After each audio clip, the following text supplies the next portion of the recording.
in our previous video, we talked about solving functions through equations, right?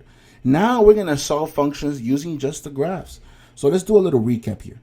I already told you guys that when you have f of x, you're supposed to get the y as the answer. In other words, x is always what you put in. We call that the input. And y is always what you get out. We call that the output. Look at this graph. The graph, this is always still x. This is always still y. But let's call them respectively what they're supposed to be. The input and the output. Let's get used to using these words.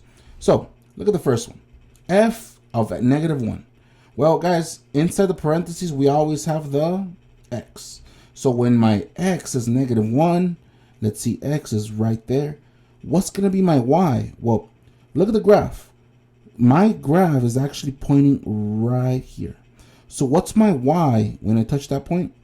You guessed it, +1. Look at the next one. When my x is 4, my x is +4 right here. Where is my y? Do I go down to get to the y? No, because the graph is actually up there, up here. So my actual y is actually, what's my y? It's actually 4. And when my x is -3 right here, again, I'm not going to go up because my graph is not up there. In this case, my graph is down here. So my graph is actually, when my x is -3, my y is also -3. So remember, inside the parentheses is always the x. Outside in the equal sign is always going to be your y. Inputs and outputs.